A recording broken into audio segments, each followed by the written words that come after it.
Bonjour à tous, je suis ravie de vous retrouver aujourd'hui. Alors cette vidéo s'adresse à vous si vous êtes bélier, si vous êtes ascendant bélier ou si vous avez votre signe lunaire en bélier. Alors on va commencer ici avec la tendance. Vous avez l'arcane 13 ici et l'ermite, deux arcanes majeurs. C'est un mois très puissant, c'est un mois très important, c'est un mois très intense pour vous. L'idée que voilà, on repart ici dans un nouveau cycle, dans votre énergie à vous, et c'est pour ça qu'on a cette intensité, je pense ici au niveau des énergies. Bon après, moi je suis pas astrologue, hein, c'est pas ma spécialité. Mais voilà, je m'y penche un petit peu, j'essaie de savoir, de comprendre. Et effectivement, on voit bien que là, voilà, pour vous en tant que bélier, on a ici donc gros changement, transformation, l'ermite ici aussi, peut-être que là, il y a aussi une transformation personnelle intérieure. Il y a vraiment cette idée d'aller chercher au fond de soi les réponses aux questions que l'on a. Généralement, les réponses, elles sont déjà en nous. C'est pour ça qu'on a ici cette idée de se retrancher en soi. On parle d'introspection, on parle d'analyse, de remise en question, d'aller chercher vraiment au plus profond de soi les réponses aux questions que l'on a. L'ermite, c'est le besoin aussi, hein, le besoin de se mettre en retrait, l'idée que, pour vous en tant que bélier, il y a peut-être cette idée que vous allez ressentir l'envie ou le besoin d'être seul, de vous retrouver avec vous-même, de vous parler à vous-même, d'être en tête-à-tête avec soi-même, quelque chose de cet ordre-là.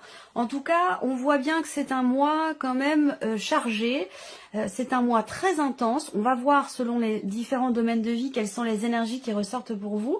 Mais c'est vrai que là, voilà, de toute façon, on parle ici de changements extrêmement importants. Et des changements qui peuvent être aussi là en rapport aussi avec, si c'est dans un relationnel, ça peut être par rapport à quelqu'un qui est du signe de la Vierge. Ça c'est possible hein, pour certains d'entre vous, bien entendu. Ça reste un tirage général, je le répète, hein, c'est important. Les signes astrologiques que je donne, ce sont des indications, ça va pas forcément correspondre à tout le monde, aux énergies de tout le monde. Vous prenez ce qui résonne en vous, vous laissez le reste de côté et vous pouvez compléter quelque part ou personnaliser davantage cette guidance en regardant la vidéo de votre ascendant ou de votre signe lunaire.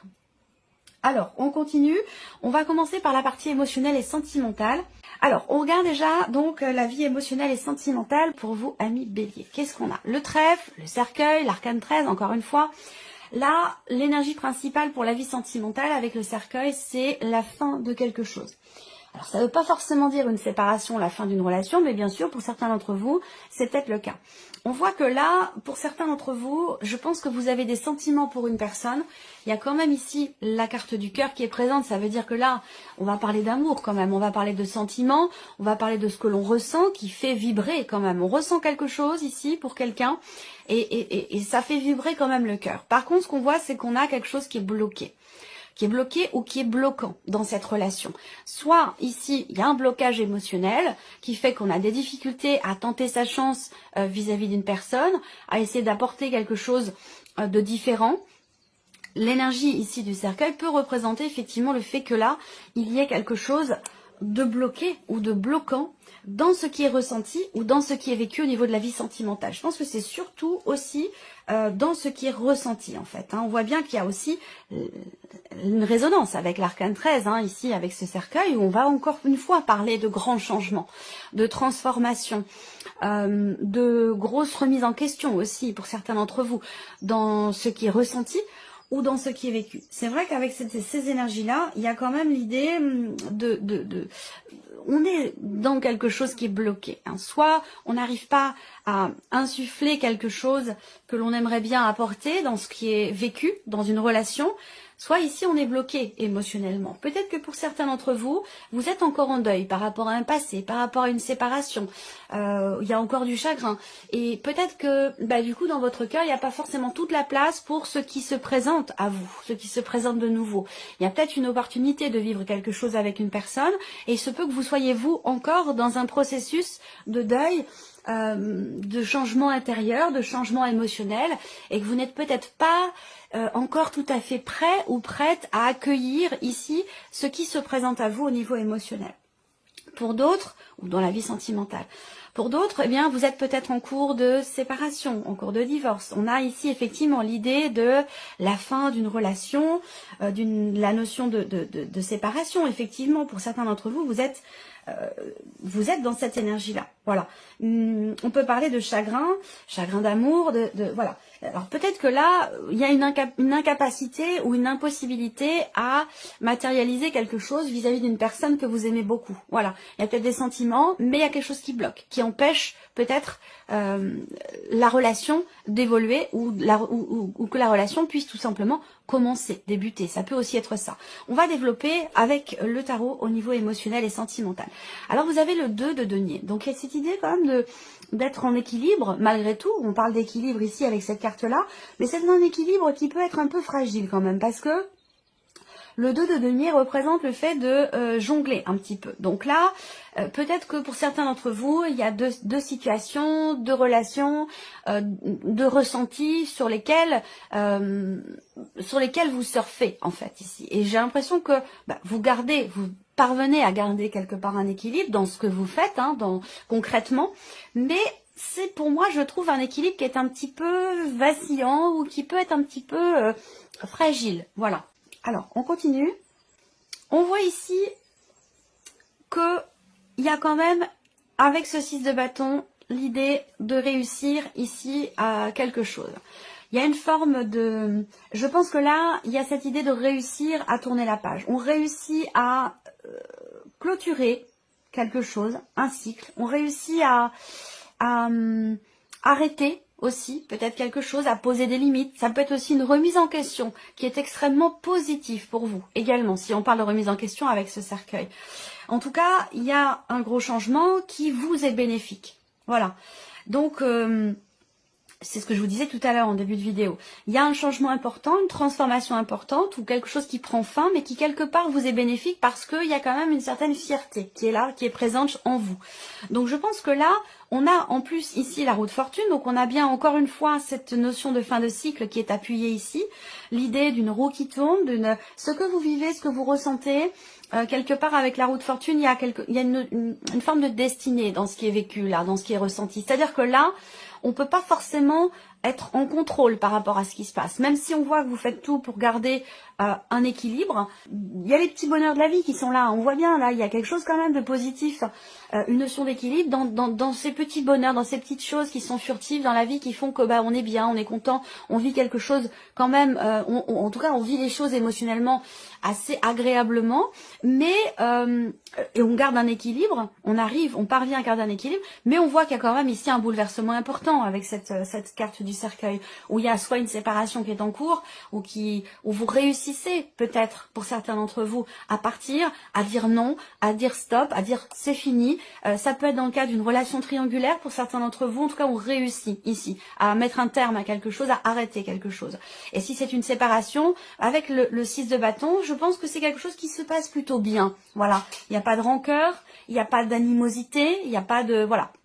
On n'est pas dans cette énergie-là.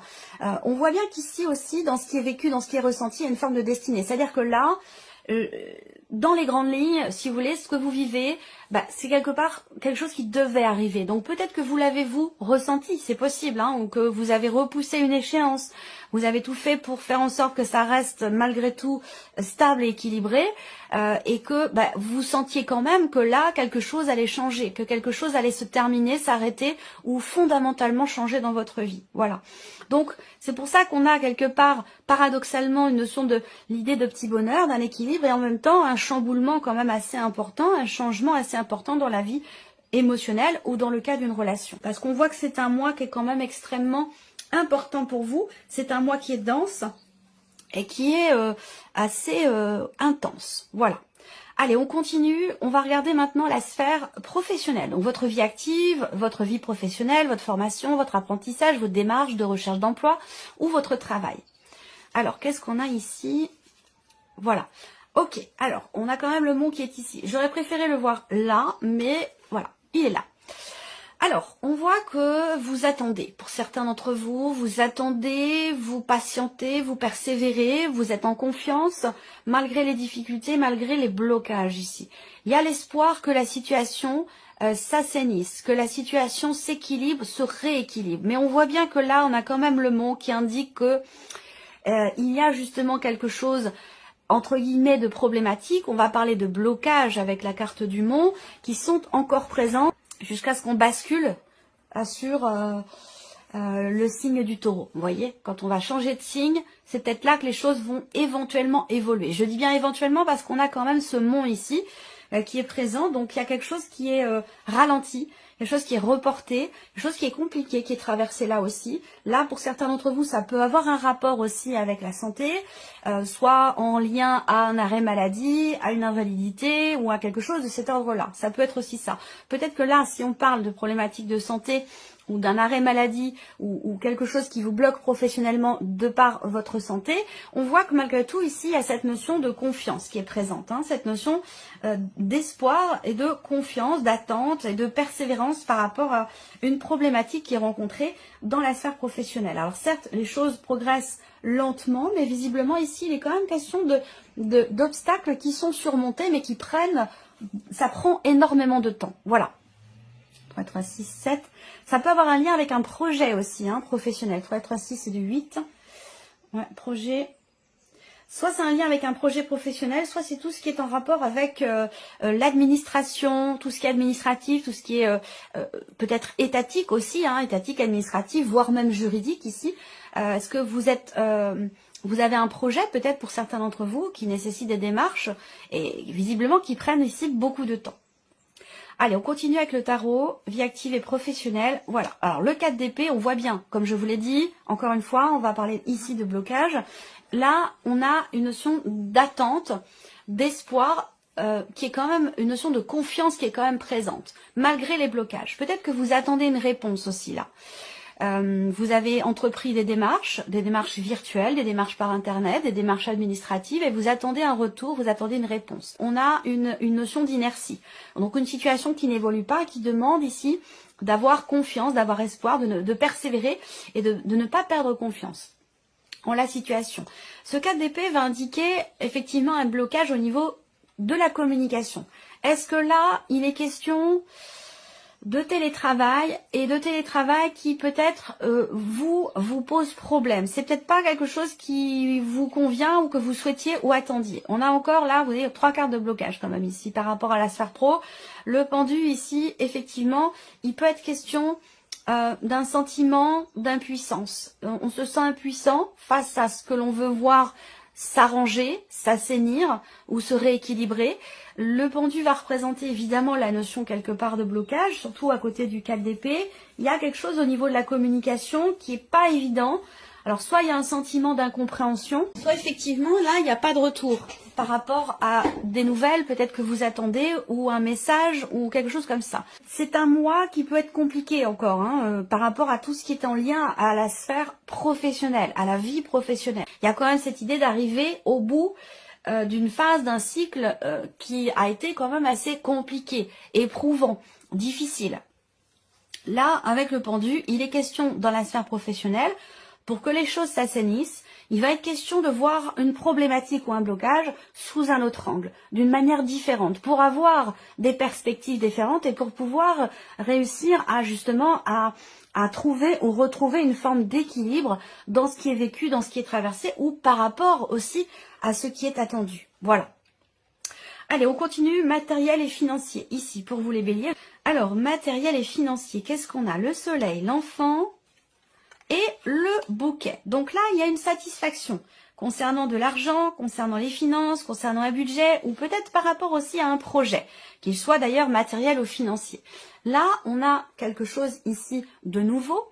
Alors, soit vous avez un projet, soit ici, il y a peut-être une petite rentrée d'argent ou il y a une bonne surprise ici. Alors, c'est pas quelque chose d'énormissime forcément, mais on a ici quelque chose d'agréable, de plaisant. On a des belles énergies là. Donc, il y a peut-être... Alors, je parlerai pas forcément de déblocage. C'est pas vraiment l'idée ici. Mais en tout cas, il y a une situation qui s'éclaircit. Il Il y a quelque chose qui réussit en lien avec des enfants ou par rapport peut-être à un projet que vous avez. Le soleil, c'est le succès, c'est la réussite, c'est aussi des nouvelles que vous recevez, peut-être d'une situation qui est un petit peu compliquée pour vous. Ça peut avoir un rapport avec l'un de vos enfants, hein, ou quelqu'un de plus jeune que vous, mais généralement c'est par rapport aux enfants quand j'ai ces cartes-là. Il y a quelque chose qui s'éclaircit, qui est compris ou qui réussit. Soit en lien à des enfants, soit concernant un projet. Et c'est vrai qu'avec le soleil et le bouquet, c'est deux cartes que j'aime beaucoup, vraiment beaucoup voir ensemble, hormis le soleil et la clé. Mais c'est vrai que le soleil et le bouquet, voilà, pour moi, il y a une satisfaction. Il y a une bonne surprise, en fait. Voilà, une bonne surprise, quelque chose qui réussit. Une proposition qui vous est faite aussi, ça peut avoir un rapport aussi également avec, si c'est la dimension matérielle, avec un appartement ou concernant quelque chose de petit. Là, pour moi, il y a vraiment quelque chose de très positif, de très bénéfique. On va regarder avec le tarot quelles sont les énergies concernant le matériel et le financier. La grande prêtresse. Alors là, on est encore une fois dans ce qui peut toucher à l'administratif, les papiers, les documents. Là, on a une mise en lumière. Effectivement, ça vient se confirmer. Il y a une compréhension, une mise en lumière ou peut-être des documents, quelque chose qui réussit ou des nouvelles que vous recevez concernant des documents, concernant peut-être de l'administratif. Évidemment, ça a un lien avec un bien immobilier, du matériel ou l'aspect financier de votre vie. Alors, on a le 3 d'épée. Donc, ce 3 d'épée ici va représenter le fait qu'il y ait une insatisfaction là.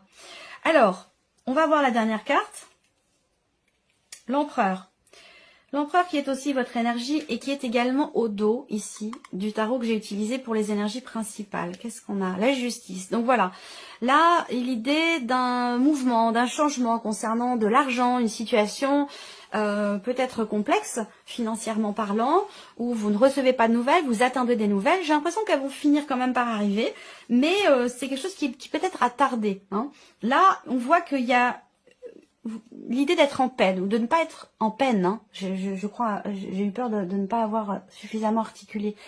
L'idée d'être en peine, peiné, ou insatisfait, déçu aussi peut-être concernant un projet ou par rapport à un enfant. Malgré tout, j'ai quand même la sensation, et ça rejoint ce que je viens de vous dire avec le Lenormand, j'ai quand même la sensation que la situation va rentrer dans l'ordre ici. Hein.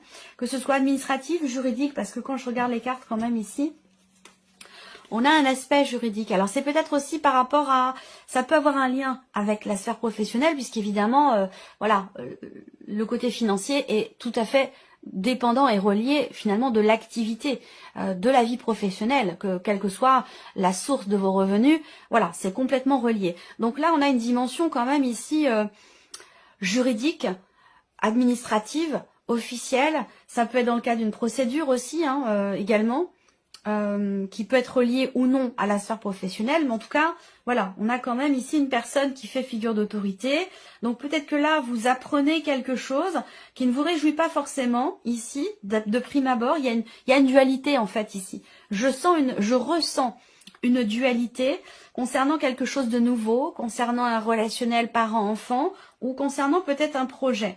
Donc pour moi, ce que je vois, c'est qu'il y a effectivement une dualité quelque part. Il y a quelque chose qui se met en place en fait, hein, juridiquement, administrativement, donc par rapport au matériel, au financier, qui vous fait du mal. En fait, on a quelque chose de positif, voilà, mais on voit qu'émotionnellement, c'est pas forcément très très bien vécu, voilà. Donc, je sais pas, c'est quelque chose qui est positif, de bonnes nouvelles, quelque chose qui se règle. Une proposition peut-être aussi qui est faite, on voit qu'émotionnellement c'est dur, mais par contre c'est positif ce qui se passe matériellement, financièrement, mais on voit que pour vous c'est quelque chose qui peut être éprouvant émotionnellement. Voilà. Moi ce que je ressens c'est que quand même il y a quelque chose qui se cadre, qui se met en ordre sur un plan matériel ou sur un plan financier. Voilà. Allez, on termine pour vous les béliers avec la surprise ou l'inattendu. Qu'est-ce qui pourrait se passer de surprenant ou d'inattendu pour vous? Qu'est-ce qu'on a? Le fouet. Ça peut concerner une procédure, ça peut concerner la vie professionnelle, un effort que vous avez fourni, ça peut concerner aussi... Alors, surprise inattendue, vous recevez des nouvelles concernant la reconduction de quelque chose, déjà, premièrement. Deuxièmement, il peut être question ici d'une tension avec une personne, d'une dispute, d'un désaccord, d'un conflit. Là, on voit qu'il y a des mots un petit peu durs qui sont prononcés. On a un mouvement. Alors, soit ici, il y a une dispute qui vous fait vous éloigner ou qui fait s'éloigner quelqu'un par rapport à vous. Il y aura quand même des échanges à ce sujet, mais qui arriveront beaucoup plus tard. Il peut se passer 10-15 jours avant qu'il y ait un retour, une communication, après ici ce désaccord, cette dispute. Là, la surprise inattendue, c'est que aussi pour certains d'entre vous, vous vous êtes beaucoup investi dans quelque chose, vous avez fourni beaucoup d'efforts, vous avez entrepris beaucoup de démarches, et j'ai l'impression que là, ça permet que les choses bougent, et les choses vont bouger, vont avancer ici, concernant justement des démarches où des nouvelles vont finir ici par arriver. D'accord. Bon, le roi d'épée, encore une fois, hein, ça peut représenter un patron, ça peut représenter une personne qui fait figure d'autorité, pardon. Ça peut représenter le banquier, un juge, un notaire, ou voilà, une personne assermentée de toute façon ici. Donc vous recevez des nouvelles. Est-ce que ça a un rapport avec ce que je vous ai dit là, ici? C'est possible. Ça peut très bien être en lien, pardon, avec la sphère professionnelle. En tout cas, ici, il y a une situation qui va évoluer. Surprise inattendue. Moi, j'ai une finalité, la fin d'un cycle, la fin d'un dossier, la fin d'un chapitre, où on prend une direction différente ici, soit dans un relationnel avec quelqu'un qui est d'un signe d'air, quelqu'un qui est Gémeaux, Balance ou Verseau, soit c'est dans le cadre d'une procédure. Là, il y a des nouvelles qui arrivent concernant une décision, concernant une évolution dans la tournure des événements ou par rapport à un dossier. Pour moi, il y a une notion de finalité, une situation qui va prendre une tournure différente et qui peut avoir un lien avec soit un relationnel avec quelqu'un qui est Gémeaux, Balance ou Verseau, soit dans le cas d'une procédure ici, qu'elle soit administrative, juridique, notariale aussi, ça peut être par rapport à un notaire, ou vis-à-vis de la banque. Ça peut avoir un rapport aussi avec la banque ici. Il y a peut-être quelque chose à régler ici pour pouvoir finaliser, terminer un dossier ou une situation. De toute façon, on voit que les choses vont bouger, avancer, évoluer. Ici, on a deux cartes vraiment qui représentent la notion de mouvement. Voilà, quelque chose qui avance. Voilà pour vous, amis Bélier. J'espère que ce tirage résonne en vous, que cette vidéo vous a plu. En tout cas, je vous remercie beaucoup de votre présence, de votre fidélité. Merci pour tous vos messages et puis on se retrouve très bientôt pour les prochaines vidéos.